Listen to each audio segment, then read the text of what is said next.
கலைஞர் தொலைக்காட்சி நேயர்களுக்கு வணக்கம் அண்ட் வெல்கம் டு சினிமா செய்திகள். இந்த வாரமும் சினிமா செய்திகள் நிகழ்ச்சியில தமிழ் சினிமால கடந்த சில தினங்கள்ல நடந்த படப்பூஜைகள், பத்திரிகையாளர் சந்திப்பு, இசை வெளியீட்டு விழா, ஷூட்டிங் ஸ்பாட் எல்லாத்தையுமே காட்சிகளா பார்த்து ரசிக்கலாம்.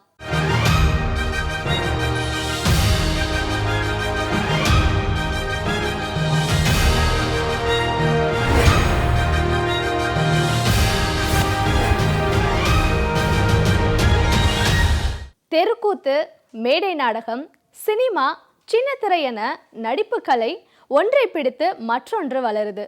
இதனால தான் இப்போல்லாம் சின்னத்திரை நடிகர்கள்லாம் சினிமாவில் ஹீரோவாக நடிச்சிட்டு வராங்க.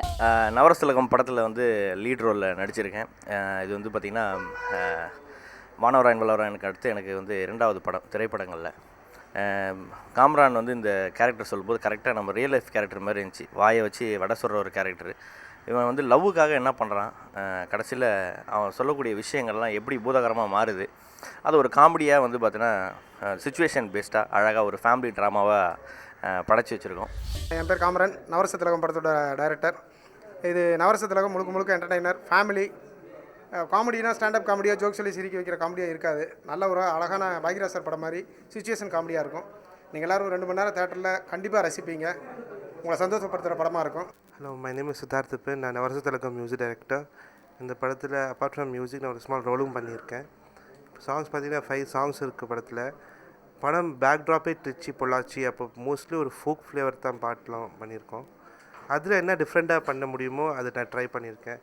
ஆண்டனி தாசன் 2 சாங்ஸ் பாடியிருக்காரு. கொலை அழகுக்காரின்னு ஒரு சாங் ஆண்டனி தாசன் அனிதா பாடியிருக்காங்க. அது பியூர்லி ஃபோக்காக இருக்கும். ஆல் இன்ஸ்ட்ருமெண்ட்ஸ், த ஃப்ளேவர்ஸ், த ரிதம்ஸ், மிருதங்கம், கட்டம், மார்சிங், அப்படி ஃபுல்லாக ஃபோக்காக போயிருக்கோம். லிரிக்ஸும் பார்த்தீங்கன்னா ஆல் 5 சாங்ஸ் மோகன்ராஜன் அவர் எழுதியிருக்காரு. மக்கள் தங்களை பாதுகாத்து கொள்ள சட்டங்கள் இருந்தாலும் அதை மறந்துடுறாங்க. அதனால தான் விழிப்புணர்வு உள்ள பிரச்சாரங்களை விஷுவல்ஸாக எடுத்து அவங்க மனசில் பதிய வைக்கிறாங்க. சாலை பாதுகாப்பை வலியுறுத்தி கவனம் உயிர் காக்குன்ற ஆல்பத்தை திரைப்பட இயக்குனர் விக்ரமன் சிறப்பு விருந்தினராக கலந்துக்கிட்டு வெளியிட்டிருக்காரு. எனக்கு வந்து அவர் காமிச்ச அந்த இன்விடேஷன் வந்து என்னுடைய கவனத்தை முதல்ல ஈர்த்தது. இந்த கவனம் உயிர் காக்கும் அப்படின்றது வந்து எனக்கு உள்ளபடியே எனக்கு உடன்பாடு உள்ள ஒரு கருத்து. அதை அவர் வச்சிருக்காரு. அப்படிங்கும்போது அது இல்லாமல் அந்த டிராஃபிக் ரூல்ஸு, அதை மீறதுனால வர சிக்கல்கள், இதெல்லாம் அவர் சொன்னார். இதெல்லாம் நான் வச்சு இந்த ஷார்ட் ஃபிலிம் பண்ணியிருக்கேன் அப்படின்னு சொன்னோடனே எனக்கு அவர் மேலேயும் சரி அவர் படைப்பு மேலேயும் சரி மிகுந்த ஒரு மரியாதை வந்தது. ஏன்னா நான் வந்து உண்மையிலேயே ரொம்ப பெருமையாகவும் ரொம்ப திமிரோடையும் சொல்லிக்கிறேன். நான் வந்து சென்னையினுடைய ஒரு உண்மையான குடிமகன். நான் வந்து இந்த டிராஃபிக் ரூல்ஸை ரொம்ப கரெக்டாக ஃபாலோ பண்ணுறேன்.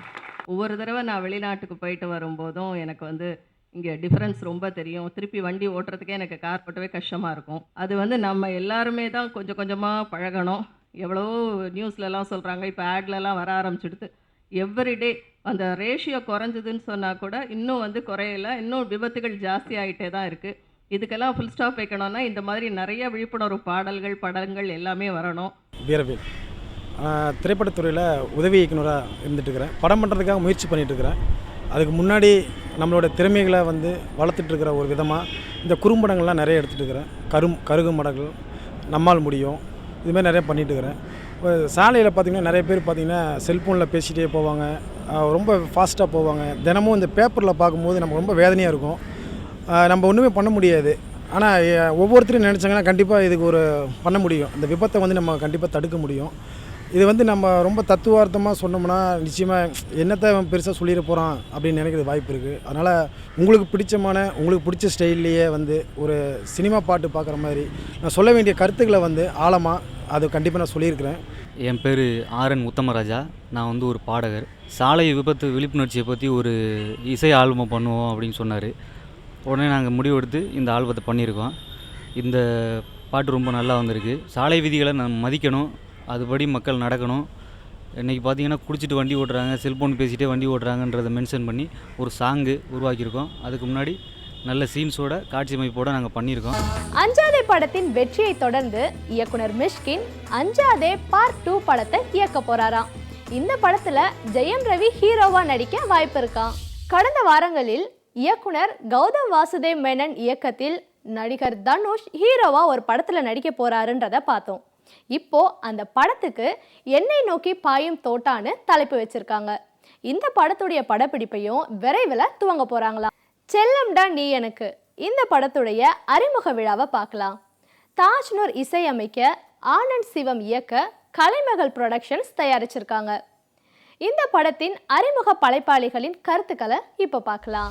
படத்தின் தயாரிப்பாளர் சிறுமடலிங்கம், கலைமகள் புரொடக்ஷன், முதல் பதிவு செல்லமடா நீ எனக்கு. இந்த படத்தின் கதைக்களம் பார்த்திங்கன்னா அம்மாவுக்கும் பையனுக்கும் நடக்கக்கூடிய போராட்டத்தை கதைக்கருவாக வச்சு இயக்குனர் திரைக்கதை அமைச்சிருக்காங்க. இதில் லொக்கேஷன் பார்த்திங்கன்னா காரைக்குடி, தேவகோட்டை, கண்டதேவி, கொத்தமங்கலம், அறந்தாங்கி, இதை சுற்றி தான் இந்த படம் மாபெரும் வெற்றியடைய இறைவனை வேண்டுகிறேன். இந்த படத்தின் இயக்குனர் ஆனந்த சிவம். இந்த படத்தை வந்து சிறுமடலிங்கம் தயாரிச்சிருக்காரு. கதை வசன பாடல்கள் மதுரா பண்ணியிருக்காரு. ஒரு பிள்ளை பாசத்துக்காண்டி தாய் ஏங்குறா அந்த இதை வச்சு திரைக்கதையை அமைச்சு பண்ணியிருக்கான். இந்த படத்தில் வந்து செந்தில்குமாரி அம்மா கேரக்டர் பண்ணுறாங்க. வசீகரன் புதுமுகம், அமுதவாணன் காமெடி பண்ணுறாரு. ஐஎம் வசி. செல்லமடா நீ எனக்கு அப்படின்ற இந்த அழகான டைட்டில் மூலமாக தமிழ் ஃபிலிம் இண்டஸ்ட்ரியில் இன்ட்ரோ ஆகிறேன். ரொம்ப சந்தோஷமாக இருக்குது. எப்படி சான்ஸ் கிடச்சிது அப்படின்னு பார்த்தீங்கன்னா, ஷார்ட் ஃபிலிம்ஸ் நிறையா பண்ணி யூடியூப்பில் அப்லோட் பண்ணியிருந்தேன். ஸோ அது பார்த்துட்டு தான் எனக்கு இந்த ஆஃபர் கிடச்சிது. படத்துக்கு ஹீரோ அப்படின்ற ஒரு விஷயம்லாம் இல்லாமல் அந்த கேரக்டர் கேப்டாக இருக்குது அப்படின்றதால என்னை ஃபிக்ஸ் பண்ணாங்க. நாங்கள் மதுஸ்ரீ பேசுகிறேன். இது என்னோடய 3rd மூவி.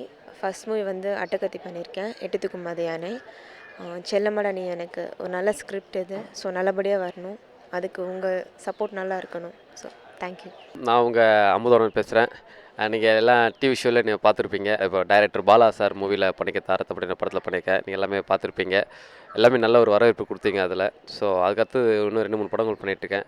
இப்போது இந்த படத்தில் பண்ணுறேன். இந்த படம் வந்து ரொம்ப நல்லா வந்திருக்கு, நல்லா வரும். ஏன்னா நாங்கள் இது நிறைய வந்து ட்ரையல் எடுத்து பார்த்தோம். ரொம்ப சூப்பராக இருக்கும். கிட்டத்தட்ட ரொம்ப கலாட்டாக போவோம். நீங்கள் குடும்பத்தோடு போய் பார்க்குற மாதிரி தான் இது ஒரு சப்ஜெக்ட். இது கதை ரொம்ப அருமையாக வந்திருக்கு. 2 தாலாட்டு சாங் இருக்குது. Taj Noor sir இசையமைக்கிறார், Lingaa sir produce பண்ணுறாங்க. நல்ல ஸ்டோரி. என்னுடைய பெயர் மதுரா. இத்திரைப்படத்தின் கதை வசனம் பாடல்கள் எழுதியுள்ளேன். உறவுகளை பற்றி உணர்த்தும் உன்னத திரைப்பட வரிசையில் இத்திரைப்படம் ஒன்றாக இருக்கும். உங்களுடைய ஆதரவு எங்களுக்கு என்றும் தேவை. 36 வயது நிலை நடிகை ஜோதிகா திருமணத்துக்கு பிறகு நடித்து வெற்றி அடைந்த திரைப்படம். நடிகர் சூர்யா தயாரிக்க, பிரம்மா இயக்க, ஜோதிகா ஒரு படத்துல நடிக்க இருக்காங்க. இந்த படத்தின் படப்பிடிப்பும் விரைவில் துவங்க இருக்காங்க. இங்கு வந்து சிறு படங்கள், நல்ல தரமான சிறு படங்கள் மிகப்பெரிய வெற்றி அடைய செய்ய வேண்டும் என்ற குறிக்கோளோடு ஆரம்பிக்கப்பட்டுள்ளது. அதனுடைய தொடக்கமாக நாங்கள் குறும்பட விழாவை தொடங்கியுள்ளோம். அது குறும்பட விழா தமிழ்நாட்டில் உள்ள 850 கல்லூரிகளில் 300 கல்லூரிகளிலிருந்து விண்ணப்பங்கள் பெறப்பட்டு இதை மிகப்பெரிய வெற்றி அடைய பாடுபடுகின்றோம். இதில் 100க்கு 10 படங்கள் என்று தேர்வு செய்யப்பட்டு அந்த 10 படங்களை நாங்கள் திரையரங்குகளிலும் முக்கிய தொலைக்காட்சியிலும் ஒளிபரப்பு செய்து இதற்கு மாநில, தேசிய, உலகளவிய அவார்டுகளை பெற்றுத்தந்து அவர்களுக்குள்ள ஒரு விழிப்புணர்ச்சி ஏற்படுத்தி படங்களை திரையரங்கில் வந்து பார்க்க வேண்டும், திருட்டு டிவிடியில் பார்க்கக்கூடாது என்ற விழிப்புணர்ச்சி ஏற்படுத்த வேண்டும் என்பதுதான். இந்த சொசைட்டியில் மெம்பர்ஸாக வந்து பலரை சேர்த்துக்கிட்டு இந்த மெம்பர்ஸுக்கு மாதம் ஒரு படம், அதாவது ஒரு 2 படம், ஒரு பெரிய படம், ஒரு சின்ன படம், நல்ல சின்ன படத்தை தேர்ந்தெடுத்து அதை திரையரங்க உரிமையாளர்களோடு பேசி அவர்களோட ஒத்துழைப்போடு அந்த படத்தை அங்கே வெளியிட்டு அதை எல்லாரும் வந்து பார்க்க வைக்கிறோம். Chennai Tamil film fan society அப்படிங்கிற ஒரு பேரில் இன்றைக்கி ஒரு மிகப்பெரிய ஒரு கிளப்பு தொடங்கியிருக்காங்க. இதுக்கு முழு காரணம் இயக்குனர் ரமேஷ் செல்வன் அவருடைய மிகப்பெரிய உழைப்பு, நிறைய இழப்புகள், இதெல்லாம் சேர்ந்து ஒரு மிகப்பெரிய பாடத்தை கற்றுக் கொடுத்துருக்கு. தனக்கு கிடைத்த இந்த இழப்புகளும் தனக்கு ஏற்பட்ட அந்த காயங்களும் வருகிற தலைமுறைக்கு ஏற்படக்கூடாது என்பதற்காக இன்றைக்கு திரைத்துறை மீது இளைஞர்களுக்கு இருக்கிற மோகம் வந்து இன்றைக்கி ஒவ்வொரு கல்லூரியிலையும் விஷுவல் கம்யூனிகேஷனுங்கிற ஒரு தனிப்பட்ட ஒரு படிப்பையே துவக்கி இன்றைக்கி பெரும்பாலான மாணவர்கள் அதை நோக்கி இன்றைக்கி நகர்ந்துகிட்டு இருக்கும்போது அவர்களுடைய வாழ்க்கை நாளைக்கு கேள்விக்குரிய ஆகிடுமோ அப்படிங்கிற ஒரே ஒரு அந்த நல்ல எண்ணத்தில் மிகப்பெரிய முயற்சி எடுத்து தொடங்கியிருக்காங்க. ஒளிப்பதிவு மேதை PC ஸ்ரீராம், இயக்குனர் அரவிந்த் ராஜ் உட்பட பிரபலங்கள் கலந்துக்கிட்டு அறிமுகப்படுத்தி வாழ்த்தி இருக்கும் திரைப்படம் பருத்தி. இந்த படத்தை குபேர செல்வம் இயக்க மாடர்ன் ஃபிலிம்ஸ் தயாரிச்சிருக்காங்க. மாடர்ன் ஃபிலிம்ஸு பருத்தி, குபேர செல்வம் ஐடி படிக்கிற பையனும் ஒரு காலேஜ் படிக்கிற பையனும் பொண்ணுக்கும் ஒரு நடக்கிறக்கூடிய லவ், இதில் அப்பனால பிரிக்கப்பட்டு அது எப்படி சேர்றாங்கன்னு கூடிய கதை. இதால் ஒரு மெசேஜ், நாய் கடித்தா என்ன ஆகும் ஒரு கதையெல்லாம் இருக்குது இதில். ஒரு 5 பசங்களை ஒரு கவர்மெண்ட் வேலையில் சேர்க்கணுன்னா எப்படி சேர்க்கணும் போராடி, அந்த இதெல்லாம் ஒரு இது இந்த மையமாக சொல்கிறேன். பருத்தி இந்த படத்தில் நான் ஹீரோவாக பண்ணுறேன். இப்போது 2016 பார்த்தீங்கன்னா இந்த மூவி வந்து ஒரு நல்ல சிறப்பான ஒரு மூவி வரும் கண்டிப்பாக. என் பேர் காயத்ரி ஐயர். பருத்தின்ற மூவியில் I'm doing one of the leads. கொஞ்சம் லேட்டாக இருந்தாலும் நான் இந்த டீமை வந்து ஜாயின் பண்ணதுக்கு ரொம்ப ஹாப்பியாக இருக்குது. படத்தோட ஸ்டோரி எனக்கு ரொம்ப பிடிச்சிருக்கு, என்னோடய கேரக்டரைசேஷன் ரொம்ப பிடிச்சிருக்கு. சார், நான் இளைஞ ஜோர்டன் பேசுகிறேன், இந்த படத்தினுடைய இணை இயக்குனர்.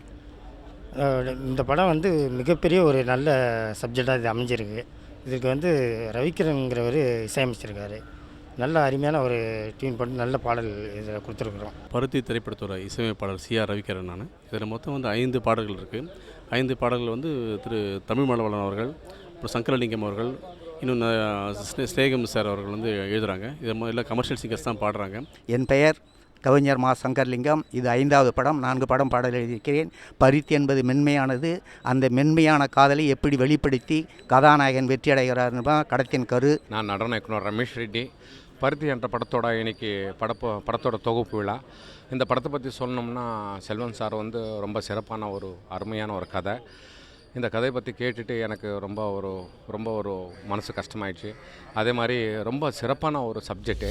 அருள்நிதி ஹீரோவாக நடித்து வரும் 26ஆம் தேதி வெளிவர இருக்கும் திரைப்படம் 6வது சினம். ஆகம். இரஃபான் ஹீரோவா நடிக்க தீக்ஷிதா ஹீரோயினா நடிச்சிருக்கோம். இந்த படத்தை இயக்கியிருக்காரு விஜய் ஆனந்த் ஸ்ரீராம். அமெரிக்கா வாழ் தமிழரான இவருடைய படத்தை பற்றியும் இந்த படத்தின் இசை வெளியீட்டு விழா. இன்றைக்கும் சினிமா செய்திகள் நிகழ்ச்சியில் வந்த எல்லா சுவாரஸ்யமான செய்திகளையும் பார்த்து நீங்கள் ரசிச்சிருப்பீங்க. மீண்டும் இதே நிகழ்ச்சியில் சந்திக்கலாம். அதுவரை உங்களிடமிருந்து விடைபெறுபவர் சுமை.